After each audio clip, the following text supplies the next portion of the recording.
8 years old ako, nandiyan yung pamamalo. Pero yung ngayong nasa stage na ako na pagdadalaga, lang yung paninigaw. Pero pag grabe talaga yung nagawa ko mali, syempre nandiyan na yung pinapalo ako, yung ganun. Minsan kinukurot, pero mas madalas talaga yung pamamalo. Yung napalo ng sinturon, na bakal yung ipinapalo. For a simple reason lang na nagkamali lang ng binili. Pag inis na po sila, doon po nila ako ginugulpe. Tapos minsan sinasampal. Kasi po yung kaibigan ko, tatawagin lang po siya ng nanay niya, mumurahin pa po siya bago pa po lumapit. Pagkapunta po sa bahay, papaluin po siya, tapos po sinisigawan po siya. Tapos nakita ko nung tatay ko, pinaakyat niya ako. Habang pinapauwi niya ako, tinatadyakan niya ako. Umiiyak na ako. Pinaakyat niya ako ng bahay. Tapos nagulat ako kasi kinuha niya yung extra wire sa bahay. Tapos tinali niya yung kamay ko, pinaikot niya sa katawan ko. Dire-diretso yun hanggang gabi. Tapos nung dumating yung nanay ko, saka lang ako kinalagaan. Sa community naman po, pinapalo ng 2x2 o kaya yung kawayan. Tapos tinatali sa puno na may antik. Kaya pinapaya dun sa mga kaibigan. Yung sa kapitbahay ko po, pag naglalaro po yung anak niya, lagi niyang pinapalo ng sinturon. Ang dami niyang pinamamalo, hanger. Yung isa nga po naputol eh. Minsan po minumura po ako, tapos kung ano-ano po yung masasakit na salita na sinasabi nila. Tapos yung past po na kasalanan ko, binabalik pa nila. The use of physical and emotional punishment in disciplining children is a common practice not only in the Philippines, but also in other countries, cutting across cultures, economic classes, education, and origins. Passed from one generation to the next, this practice is generally accepted as part of our cultural traditions, hence widely practiced and even encouraged in our societies. Na konting galit ko lang, konting kasalanan, parang kailangan ko siyang paluin. Na parang iyon ang makakapag, parang iyon ang tamang disiplina. Kasi parang yun din yung naging kinagisnan ko sa mga lolo't lola ko, sa nanay ko, na ang pamamalo ay isang pagdidisiplina. Sa community, pag sinabing, ay hindi yan mamalo yung nanay na yan, walang kwentang nanay yan, di marunong mamalo, hindi marunong magdisiplina. Ako nung bata ako, maraming karanasan na siyempre, ayun, tumatak na sa akin. Ang mga halimbawa niya, yung pagpasok pala ng bahay, minsan sinisikmuraan ako ng tatay ko. Minsan napapalo, napapaluhod sa asin, sa bigas, yung mga ganun nasisinturon. In a study conducted by Save the Children in the Philippines in 2005, 85% of the children interviewed said they are punished at home. 82% said they are hit on different parts of their bodies, and 65% said that spanking is the most common form of punishment they experienced. Save the Children Sweden's research showed that physical and emotional punishment is widely used in the Southeast Asia and Pacific region. Children all over the world have also reported the physical and psychological hurt they suffered at the hands of their parents and caregivers.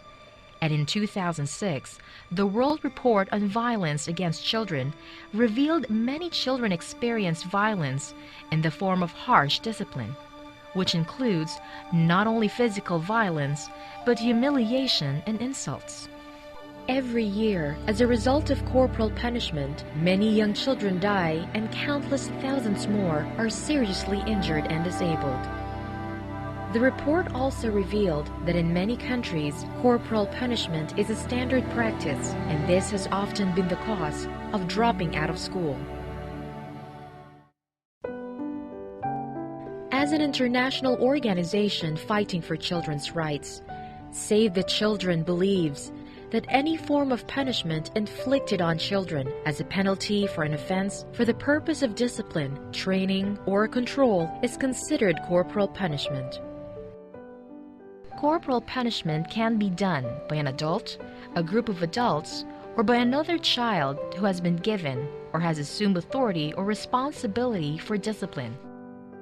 Corporal punishment includes physical, verbal, emotional, and other humiliating and degrading forms of punishment. Examples are blows to any part of a child's body, direct attack on a child's body, the use of power, authority, or threats in forcing a child to perform physically painful or damaging acts, deliberately neglecting a child's physical needs as an intended punishment, the use of external substances, confinement, witnessing any form of violent conflict resolution, verbal abuse or name-calling, cursing, threats, ridicule, or denigration. Ang sama po ng loob ko kasi sa maliit na kasalanan, ganun yung katumbas na punishment na ibibigay sa'yo. Parang wala na bang ibang way para disiplinahin ka, lagi na lang bang ayun? Corporal punishment is not an effective way of disciplining children, and this has been shown by various researches around the world. Discipline means teaching and guiding. This is not the same as punishment. Lumaki din tayo sa sistema na tayo ay napaparusahan at ang tingin natin doon ay pagdidisiplina. Nahihirapan yung mga magulang o yung mga nakatatanda na pag-ibahin yung pagtingin sa pagdisiplina at sa corporal punishment. We discipline children because we want them to learn, to think and decide for themselves, to take responsibilities for their own actions, and to be respectful, fair, and compassionate human beings. Corporal punishment does not teach them any of these. Instead, it hurts them physically and emotionally. Sakit para sa amin yung mga bata kasi naiisip po tuloy namin na mahal ba talaga kami ng magulang namin? Kasi kino-compare po namin minsan yung magulang namin sa ibang magulang. Kasi yung iba po, nakikita naman namin yung mga magulang nila, kinakausap sila pag nagkakamali. Tapos tinatanong namin sa sarili namin, ba't kaya ganun yung magulang namin? Sa konting pagkakamali lang, pinapalo na, yung minumura na, ganun. Kasi yung pagdidisiplina ay pagtuturo yan. Pagtuturo dapat yan ng tamang galaw, tamang gawin nila, tamang asal nila. Samantalang yung pagpaparusa ay binibigyan mo sila ng kalagayan na nakakasakit sa isip nila, sa katawan nila, at sa puso nila. Corporal punishment destroys children's self-confidence and instills fear, mistrust, and hatred towards their parents or guardians, which damages their relationship with each other. Corporal punishment teaches children that it is acceptable to use violence to resolve conflicts and to control others. It also teaches them that it is acceptable for strong or powerful people or groups to use violence against the vulnerable and powerless. Physical, masakit siya. Hanggang paglaki ko, dala-dala ko pa rin yun. Nasa damdamin ko yun. Hanggang ngayon, galit na galit pa ako sa nanay at saka tatay ko. Corporal punishment violates the fundamental rights of children, their right to physical integrity, human dignity, and equal protection against assault. The United Nations Convention on the Rights of the Child, or the UNCRC, which was ratified by 193 countries, including the Philippines, guarantees the protection of children from all forms of violence, including physical and emotional punishment. Article 19 states that governments should protect children from all forms of violence, abuse, and exploitation. Article 28 states that school discipline should not be in violation of children's rights and dignity as human beings. Article 37 protects children from cruel, inhuman, or degrading treatment or punishment. Hindi po ibig sabihin na pag pinapalo ka, pinapaya ka, minumura ka, mahal ka ng magulang mo. Form na po yun ng pang-aabuso sa bata eh.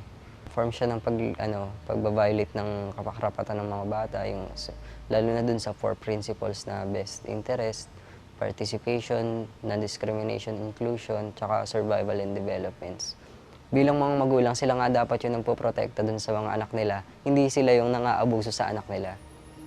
Parents and other adults should discipline children in ways that promote a culture of respect and nonviolence. Save the Children promotes positive discipline. This is a parenting approach that teaches children and guides their behavior while respecting their rights to healthy development, protection from violence, and participation in their learning. It is based on research on children's healthy development and effective parenting, and is founded on child rights principles. Pinaka-the best po yung kausapin eh. Kasi magkaiba po ang disiplina sa pagpaparusa eh. Malaking pagkakaiba po yun. Yung pagpaparusa, yung mapalo mo lang siya, may labas mo lang yung galit mo. Kaysa po dun sa pagdidisiplina, kinakausap mo siya ng matino, tapos pinapaintindi mo yung pagkakamali niya, at kung para saan yung sinasabi niya, yung pinaka-value nun. Positive discipline is not about permissive parenting nor punishment. It is about finding long-term solutions that develop children's self-discipline and lifelong skills. Positive discipline is about teaching nonviolence, empathy, self-respect, human rights, and respect for others. Pwede naman po kasing kausapin na lang sila ng mga parents nila kasi alam ko po na yung bata, once na kausapin mo yan ng masinsinan, yung kausapin mo na parang ini-encourage mo pa sila na wag nang gawin ulit yun, na mali yung ginawa mo. Parang mas tatatak sa isip nila yun. Hindi sila magre-rebelde. Kasi once na pinagalitan mo sila ng hyper talaga, yung as in sinabihan mo ng masasamang salita, parang tatanim yun sa utak nila. Tapos mas magre-rebelde sila. Mas mabuti na sa akin yung kinakausap kasi susunod ako kasi yung papaluin ka pa. Para pong magkaibigan lang. Kapag kaibigan mo po yung isang tao, di ba po, doon ka po nagkakaroon ng lakas na loob na sabihin yung mga problema mo. Parang bukas po yung loob niya na sabihin yung kung ano po yung tunay na nararamdaman. Siguro po, more on bonding po sa magulang. Magkaroon ng constant communication yung tatay at yung anak niya o yung nanay o yung anak. Together with its partner organizations, Save the Children raises awareness on the issue of corporal punishment and to promote positive discipline in the Philippines. As part of the campaign, local organizations, including children's organizations, conduct awareness raising and capacity building activities on corporal punishment and positive discipline. Parents, teachers, guidance counselors, principals, social workers, caregivers, police, local government officials, and the staff of key government agencies and non-government organizations in different parts of the country participate in these activities. Children and young people also come together to talk about their own experiences of corporal punishment and to put forward the recommendations on how this issue should be addressed. So far, there have been changes in the perspectives and practice of many parents and other adults working with children. Hindi na ako ganun paluin ni mama kaysa dati. Masaya yung namin ngayon, nagkakaintindihan. Tapos yung nagiging showy kami sa pag-aano ng love. Ngayon, kahit na andyan, yung kissing, hugging. So, andun na yan ngayon. Dati wala yung... Sa totoo lang, ang laking tulong nung nabigyan kami ng orientation. Hindi pa naman siguro late para baguhin yung mga nakagisnan na mali, di ba? Save the Children advocates for the enactment of a law that will explicitly ban the corporal punishment of children in all settings, especially the home. Such a law will not only give children equal protection against assault, but will also set up standards for their protection. The law will also serve as a tool to educate parents and influence their practices in disciplining children. Existing laws in the Philippines that provide legal defenses or justification for for the corporal punishment of children in whatever form and in all settings must be repealed. The law should also provide for comprehensive education and training programs for parents, caregivers, and service providers on positive and non-violent forms of discipline and child rearing. National and community-based child protection systems should also be established to serve as mechanisms for awareness raising, for case reporting and monitoring, and for responding to cases in the form of direct programs and services for children experiencing corporal punishment.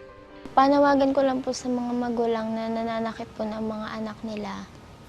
Sana po itigil niyo na po yung mga pananakit na ginagawa niyo sa mga anak niyo dahil bata pa po yan, wala pong justification sa pananakit na ginagawa niyo po sa kanila. Sana po maintindihan niyo po kung bakit ganun sila. Kailangan po nila ng information, more information dun sa sa child's right, dun sa pagre-raise ng mga anak nila.